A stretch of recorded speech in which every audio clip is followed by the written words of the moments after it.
আকাশবাণী খবর পড়ছি সুস্মিতা সেন। বিশেষ বিশেষ খবর হলো, প্রধানমন্ত্রী নরেন্দ্র মোদী কৃষকদের জীবনযাত্রার মানোন্নয়নে সরকারের দায়বদ্ধতার কথা ফের উল্লেখ করেছেন। রাষ্ট্রপতি রামনাথ কোবিন্দ আজ আহমেদাবাদের মোতেরায় বিশ্বের সর্ববৃহৎ ক্রিকেট স্টেডিয়ামের উদ্বোধন করেছেন। এটি নরেন্দ্র মোদীর নামাঙ্কিত করা হয়েছে। সরকার জানিয়েছে, আগামী 1 মার্চ থেকে 60 এবং 45 বছরের ঊর্ধ্বে কোমরবিডিটি আছে এমন ব্যক্তিদের টিকা প্রদান শুরু হবে। কেন্দ্রীয় সরকার রাষ্ট্রায়ত্ত ব্যাংকগুলিকে পিএম স্বনিধি প্রকল্পের আওতায় দ্রুত ঋণ বণ্টনের নির্দেশ দিয়েছে। অর্থমন্ত্রী নির্মলা সীতারামন বিভিন্ন সরকারি আর্থিক কাজকর্মে বেসরকারি ব্যাংকের অংশগ্রহণে নিষেধাজ্ঞা তুলে নেওয়ার কথা জানিয়েছেন। মোতেরা টেস্টে ভারতের বিরুদ্ধে ইংল্যান্ডের প্রথম ইনিংস মাত্র 112 রানে শেষ হয়েছে। করোনা সংক্রমণ এড়াতে মাস্ক পরুন ও ঠিকভাবে পরুন, 2 গজ দূরে থাকুন, নিরাপদ দূরত্ব বজায় রাখুন, হাত ও মুখ পরিষ্কার পরিচ্ছন্ন রাখুন। আসছি বিস্তারিত খবরে। প্রধানমন্ত্রী নরেন্দ্র মোদী দেশের কৃষকদের জীবনযাত্রার মানের উন্নতি ঘটাতে সরকারের দায়বদ্ধতার কথা আজ ফের উল্লেখ করেছেন। পিএম কিষাণ সম্মান নিধি যোজনার 2 বছর পূর্তি উপলক্ষে একাধিক টুইট বার্তায় তিনি বলেছেন, এই প্রকল্প কৃষকদের জীবনযাপনকে উন্নত করার লক্ষ্যে বড় পদক্ষেপ। আত্মনির্ভর ভারত গড়ার লক্ষ্যে কৃষকরাও গুরুত্বপূর্ণ ভূমিকা পালন করছেন বলে তিনি অভিমত ব্যক্ত করেন। তার মতে, পিএম কিষাণ যোজনা সফল হওয়ায় প্রত্যেকে নিজেদের ভবিষ্যৎ উন্নতির লক্ষ্যে এগিয়ে চলার প্রেরণা পেয়েছেন। গত 7 বছরে কৃষিক্ষেত্রের পরিবর্তনের লক্ষ্যে একাধিক পদক্ষেপ নেওয়া হয়েছে। প্রধানমন্ত্রী বলেছেন, মাটির গুণমান উন্নয়ন, প্রযুক্তির উন্নয়ন, উন্নত সেচ ব্যবস্থা, বৃহৎ বাজারে সুযোগ করে দেওয়া, মহাজন ও দালালদের প্রভাব কমানো প্রভৃতি ব্যাপারে সরকারের সুনির্দিষ্ট পদক্ষেপের ইতিমধ্যেই সুফল মিলেছে। প্রধানমন্ত্রী দাবি করেন, সরকার খাদ্যশস্য ও অন্যান্য কৃষিপণ্যের ন্যূনতম সংগ্রহ মূল্যের যে পরিমাণ বৃদ্ধি ঘটিয়েছে তা ঐতিহাসিক। সরকার যে কৃষকদের রোজগার দ্বিগুণ করার লক্ষ্যে অবিচল, সেটিও শ্রী মোদীর আজকের টুইটে আরও একবার উল্লিখিত হয়েছে। 2019-এর 24শে ফেব্রুয়ারি উত্তরপ্রদেশের গোরখপুরে প্রধানমন্ত্রী পিএম কিষাণ সম্মান নিধি প্রকল্পের উদ্বোধন করেছিলেন। প্রকল্প শুরুর পর থেকে এ পর্যন্ত কৃষকদের 1,10,000 কোটি টাকারও বেশি প্রদান করা হয়েছে। প্রধানমন্ত্রী নরেন্দ্র মোদী আজ রাষ্ট্রায়ত্ত ক্ষেত্রগুলির বিলগ্নীকরণকে সমর্থন করে বলেছেন, প্রচুর ক্ষতির সম্মুখীন হওয়া এই কোম্পানিগুলি টিকিয়ে রাখতে জনসাধারণের টাকা খরচ হচ্ছে। লোকসানে চলা রাষ্ট্রায়ত্ত কোম্পানিগুলি দেশের অর্থনীতির বোঝা বলে উল্লেখ করে প্রধানমন্ত্রী বলেন, শুধুমাত্র বহু বছর আগে তৈরি বা কোনো এক ব্যক্তির তৈরি প্রকল্প, এই কারণে বছরের পর বছর এগুলি টিকিয়ে রাখা সম্ভব নয়। এবছর কেন্দ্রীয় বাজেটে যেসব সংস্কারমুখী পদক্ষেপ নেওয়া হয়েছে তার ব্যাখ্যা দিতে গিয়ে প্রধানমন্ত্রী বলেন, যে সময়ে এই রাষ্ট্রায়ত্ত সংস্থাগুলি তৈরি হয়েছিল তার চেয়ে এখনকার পরিস্থিতি সম্পূর্ণ ভিন্ন। সরকার এখন সাধারণের টাকা খরচের ব্যাপারে বুঝে চলা উচিত বলে মনে করেন। সরকার যখন অর্থ ব্যয় করে তখন বেসরকারি সংস্থাগুলির দিকে নজর রাখে, কারণ এই সংস্থাগুলি বিনিয়োগ আহ্বান করে। রাষ্ট্রপতি রামনাথ কোবিন্দ আজ আহমেদাবাদের মোতেরায় বিশ্বের সর্ববৃহৎ ক্রিকেট স্টেডিয়ামটির উদ্বোধন করেছেন। এটি প্রধানমন্ত্রী নরেন্দ্র মোদীর নামাঙ্কিত করা হয়েছে। রাষ্ট্রপতি স্টেডিয়াম চত্বরে সর্দার বল্লভভাই প্যাটেল স্পোর্টস এনক্লেভেরও ভিত্তিপ্রস্তর স্থাপন করেন। আজ থেকে শুরু হওয়া ভারত ইংল্যান্ড টেস্ট ম্যাচে অবশ্য কোভিড অতিমারির কারণে আসন সংখ্যার মাত্র 50% দর্শক বসার অনুমতি দেওয়া হয়েছে। 63 একর জমির উপর তৈরি স্টেডিয়ামটির প্রবেশপথ 3টি, 76টি শীতাতপ নিয়ন্ত্রিত বক্সেরও ব্যবস্থা রাখা হয়েছে। প্রতিটি বক্সে 25 জন করে বসতে পারবেন। স্বরাষ্ট্রমন্ত্রী অমিত শাহ বলেছেন, মোতেরার বিশ্বের বৃহত্তম ক্রিকেট স্টেডিয়ামটি নরেন্দ্র মোদীর নামাঙ্কিত করা হয়েছে। সর্বাধুনিক এই স্টেডিয়ামের ভেতর আন্তর্জাতিক মানের বিভিন্ন ধরনের সুযোগ সুবিধা রয়েছে। এর ফলে আন্তর্জাতিক স্তরের ক্রীড়া প্রতিযোগিতা এখানে সহজেই আয়োজন করা সম্ভব হবে। শ্রী শাহ জানান, এই স্টেডিয়ামে 1,32,000 দর্শক একসঙ্গে বসে খেলা দেখার সুযোগ পাবেন।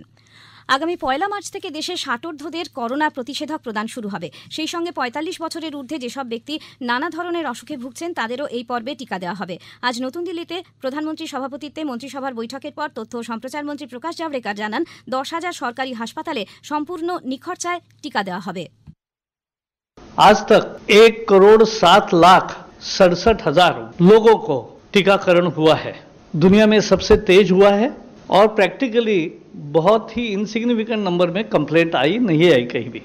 अब अगली बारी कि 1 मार्च से 60 से ज़्यादा उम्र जिनकी है ऐसे सभी लोगों को, और 45 से ज़्यादा उम्र जिनकी है लेकिन जिनको कोमॉर्बिडिटी है, कोई ना कोई दूसरी बीमारी है, ऐसे 45 से ज़्यादा उम्र वाले लोगों को भी 1 मार्च से टीकाकरण किया जाएगा।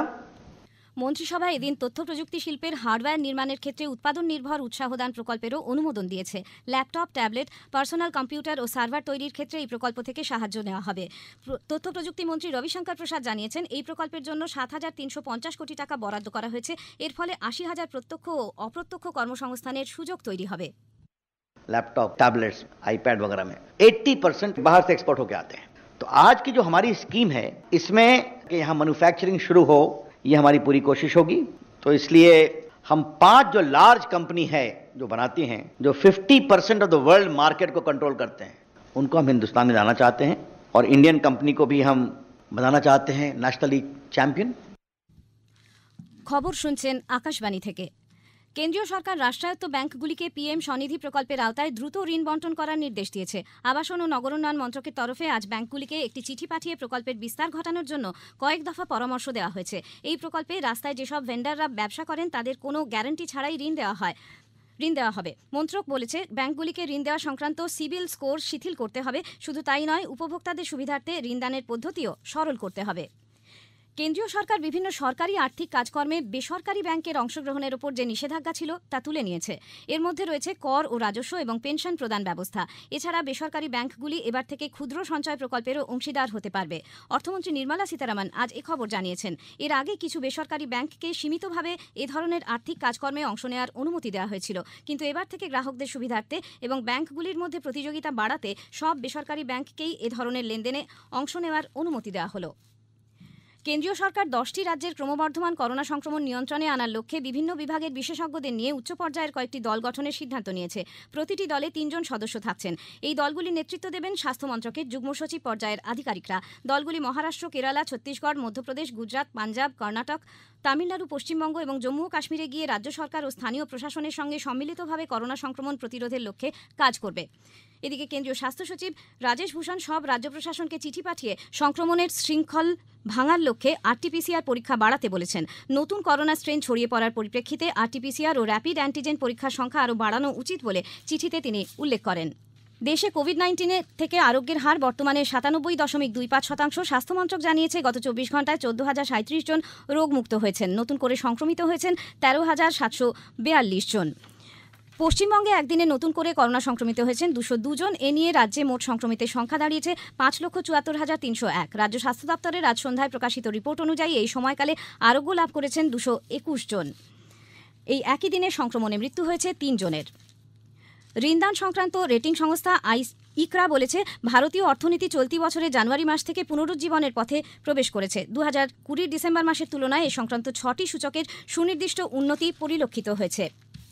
আহমেদাবাদের মোতেরায় নবনির্মিত নরেন্দ্র মোদী স্টেডিয়ামে ভারত ইংল্যান্ড চলতি টেস্ট সিরিজের তৃতীয় ম্যাচের প্রথম দিনে ইংল্যান্ড টসে জিতে ব্যাট করার সিদ্ধান্ত নিলেও মাত্র 112 রানে তাদের প্রথম ইনিংস গুটিয়ে যায়। ইনিংসে 5টি উইকেট নিয়ে শিরোনামে উঠে এসেছেন স্থানীয় স্পিনার অক্ষর প্যাটেল। উল্লেখ্য, এর আগে চেন্নাই টেস্টের দ্বিতীয় ইনিংসে তিনি 5টি উইকেট দখল করেন। দিনরাতের পিঙ্ক বল টেস্টে এ পর্যন্ত ভারত কোনো উইকেট না হারিয়ে 5 রান করেছে। ইংল্যান্ডের ইনিংসে সবচেয়ে বেশি 53 রান করেছেন জ্যাক ক্রলি। তিনিও অক্ষরের বলে আউট হন। শেষ করার আগে খবরের বিশেষ কিছু অংশ আরেকবার। প্রধানমন্ত্রী নরেন্দ্র মোদী কৃষকদের জীবনযাত্রার মানোন্নয়নে সরকারের দায়বদ্ধতার কথা ফের উল্লেখ করেছেন। রাষ্ট্রপতি রামনাথ কোবিন্দ আজ আহমেদাবাদের মোতেরায় বিশ্বের সর্ববৃহৎ ক্রিকেট স্টেডিয়ামের উদ্বোধন করেছেন। এটি নরেন্দ্র মোদীর নামাঙ্কিত করা হয়েছে। মোতেরা টেস্টে ভারতের বিরুদ্ধে ইংল্যান্ডের প্রথম ইনিংস মাত্র 112 রানে শেষ হয়েছে। খবর এখনকার মতো এ পর্যন্ত।